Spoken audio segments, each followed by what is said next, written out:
Bismillahirrahmanirrahim. Assalamualaikum warahmatullahi wabarakatuh.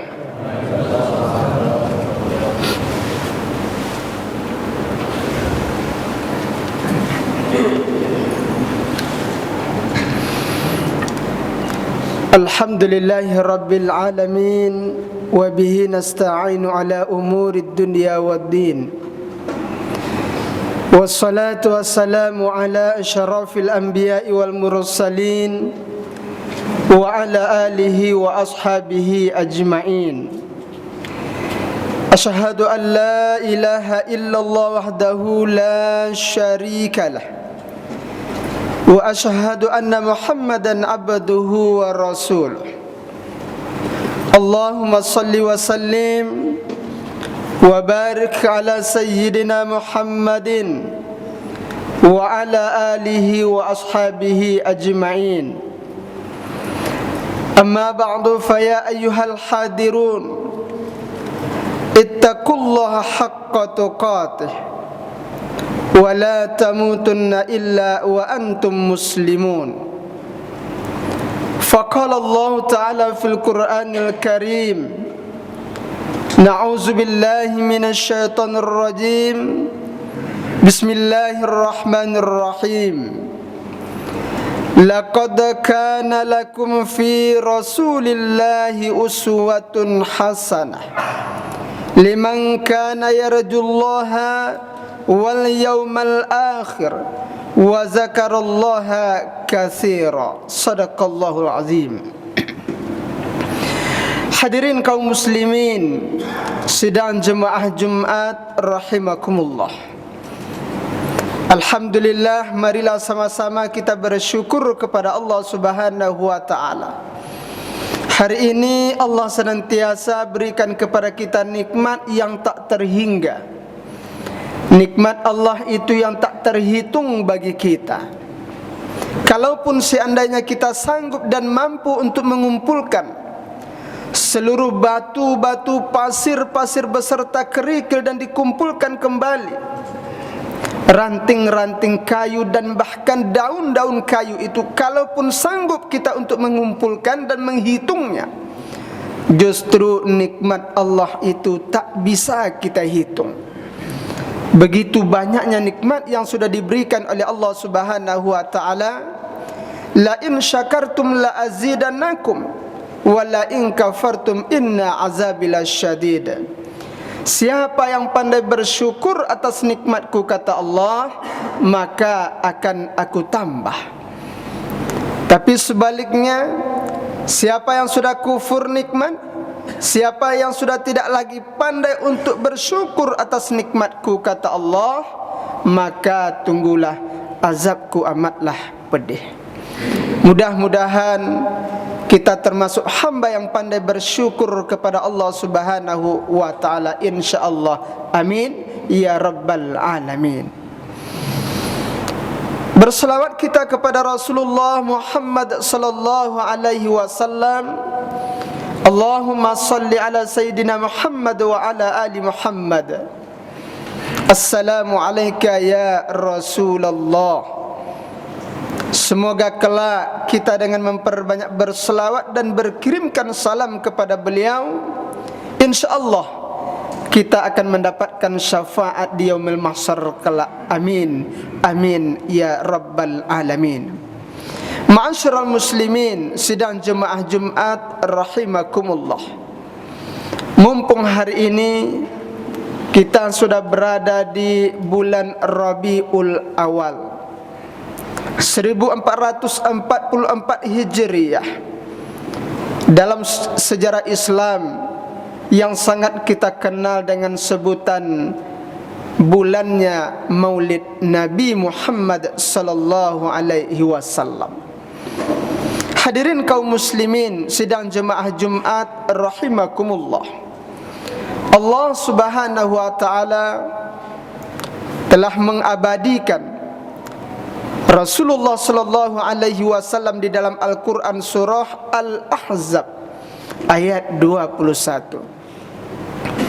Na'udzubillahi minasyaitonir rajim. Bismillahirrahmanirrahim. laqad kana lakum fi rasulillahi uswatun hasanah. Sungguh kata Allah, telah kami jadikan Nabi Muhammad itu adalah suri tauladan yang bisa kamu contoh di dalam hidup dan kehidupan.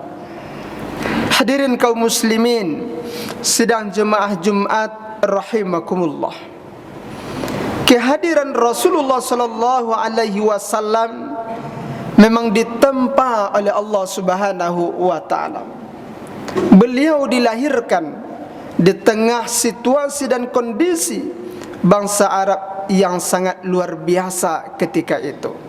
Kita kenal dengan sebutan masa jahiliyah. Masa jahiliyah itu secara global kita sebut dengan masa yang bodoh.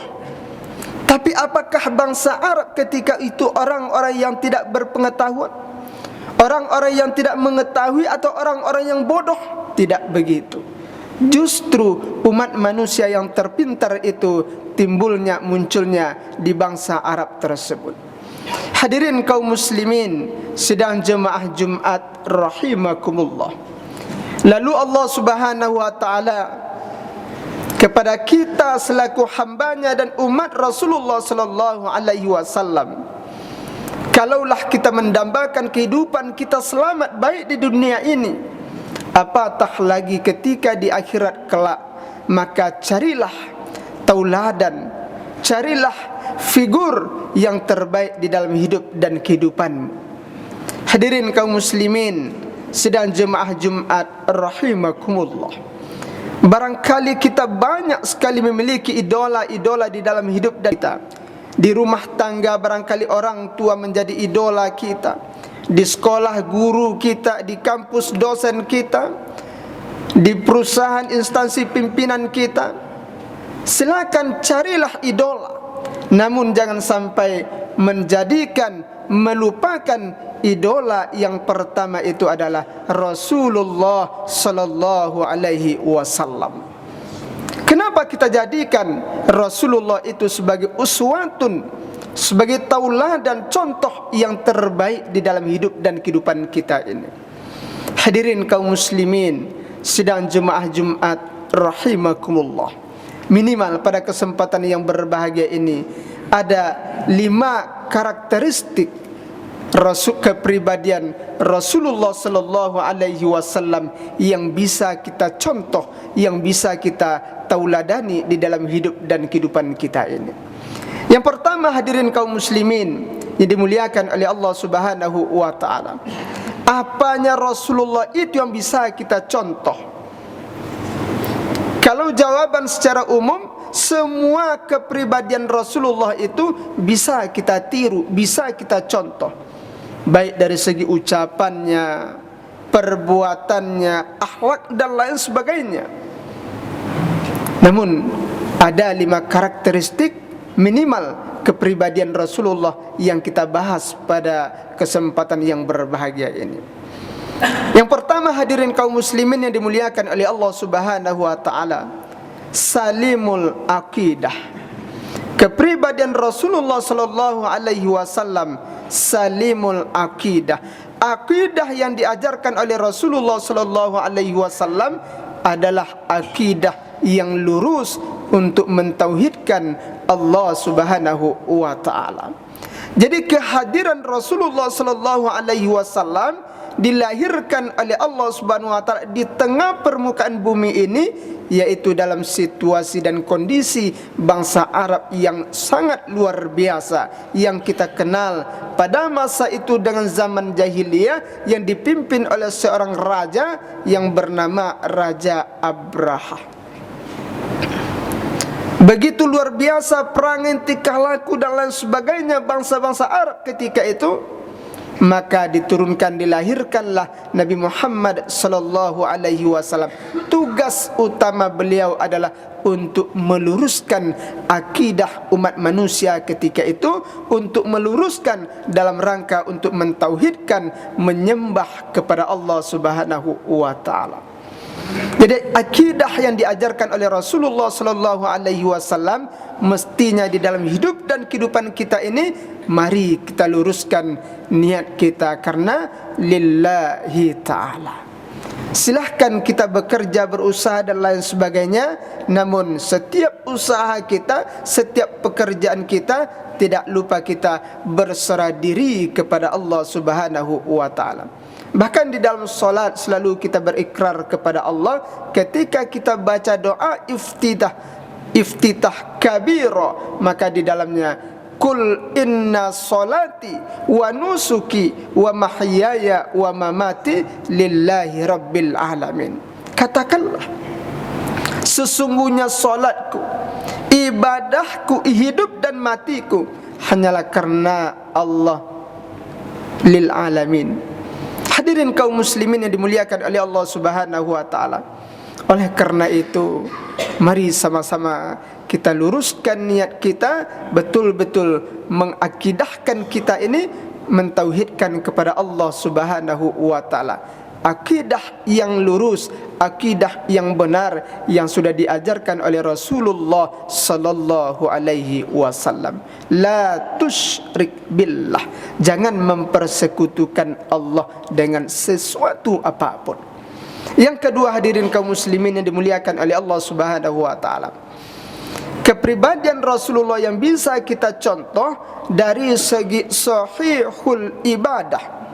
Dalam segi ibadah yang diajarkan oleh Rasulullah sallallahu alaihi wasallam, ibadah yang benar. Jangan nanti dalam rangka beribadah kita membuat ibadah yang supaya lebih viral. Maka dari itu mestinya kita lebih banyak kembali dalam rangka untuk mendalami, menggali bagaimana kita membaca sejarah kepribadian Rasulullah sallallahu alaihi wasallam. Kalau dalam hal beribadah, maka mari kita jadikan ibadahnya bagaimana ibadah yang diajarkan oleh Rasulullah sallallahu alaihi wasallam. Yang ketiga, hadirin kaum muslimin, matinul khuluq. Akhlak yang mulia, akhlak yang baik, kepribadian Rasulullah sallallahu alaihi wasallam kepada siapapun akhlaknya selalu baik. Kepada orang tua akhlaknya mulia, kepada anak-anak akhlaknya baik, kepada teman apalagi dan bahkan terhadap musuh sekalipun. Akhlak Rasulullah itu begitu mulia. Pernah suatu ketika Rasulullah setiap kali dia pergi solat berjamaah ke masjid, setiap kali melewati sebuah rumah itu, dia selalu mendapatkan jatah, yaitu ludah dari seseorang. Sekali, dua kali, tiga kali. Maka suatu hari ketika Rasulullah melewati rumah itu, dia tidak mendapatkan lagi. Bahkan Rasulullah kaget dan lalu bertanya bahwa sesungguhnya hari itu dia tidak terkena air liur, ludah kembali, karena yang meludahi itu dalam keadaan sakit. Mendapatkan kabar seperti itu, ternyata orang yang pertama untuk menjenguk orang yang meludahi beliau itu adalah Rasulullah sallallahu alaihi wasallam. Dengan akhlak yang ditampilkan, akhlak yang mulia, lalu orang yang meludahi itu segera untuk masuk memeluk agama Islam. Subhanallah.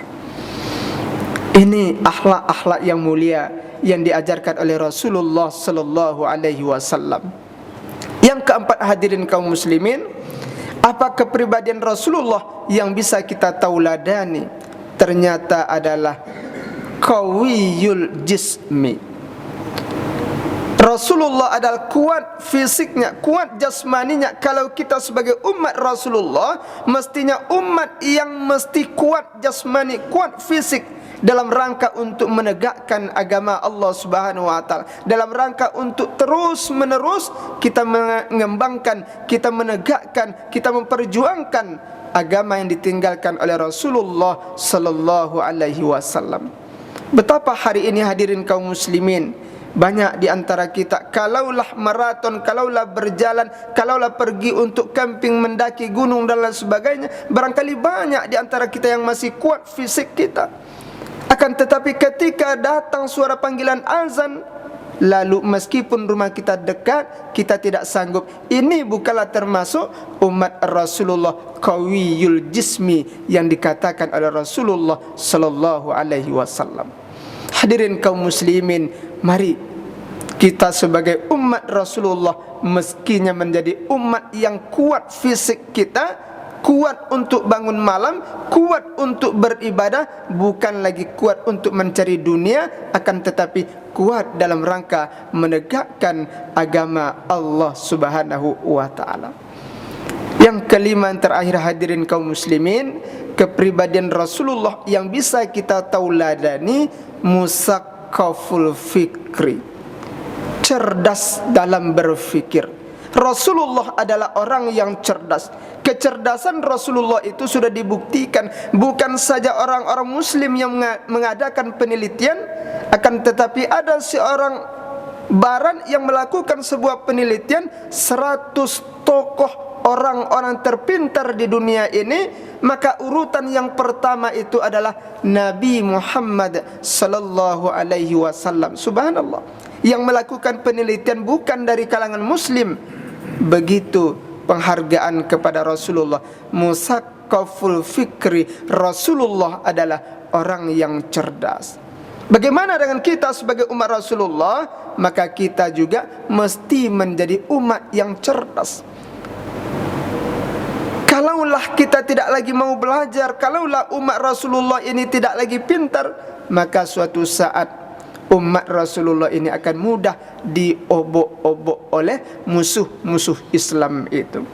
Betul kata Rasulullah, di akhir zaman digambarkan oleh Rasulullah sallallahu alaihi wasallam, di akhir zaman nanti datanglah seluruh umat manusia itu berkumpul dari barat, utara, timur, selatan dan lain sebagainya. Kata Rasulullah, semua umat manusia itu sedunia berkumpul dalam rangka untuk mengepung agama Islam ini. Mereka bersatu padu untuk mengepung dan menghabisi agama Islam kita ini. Akan tetapi bertanya salah seorang sahabat, "Ya Rasulullah, apakah jumlah umat Islam ketika itu sedikit ya Rasulullah?" Apa jawaban Rasulullah? Tidak. Justru umat Rasulullah di akhir zaman itu menjadi umat yang terbanyak di antara umat-umat yang lainnya. Akan tetapi banyaknya umat Rasulullah itu seperti buih di lautan. Jumlahnya banyak, tidak lagi punya kekuatan apa-apa. Tapi kalau jumlah kita banyak, tidak lagi menjadi orang-orang umat-umat yang cerdas, maka kebanyakan kita itu hanya lagi akan disetir dan diobok-obok oleh musuh-musuh Islam itu. Mari kita berjuang, mari kita bangkit. Mudah-mudahan agama Islam ini tetap eksis sampai dunia kiamat. Amin ya rabbal alamin. Fa'tabiru ya ulil absar la'allakum tuflihun.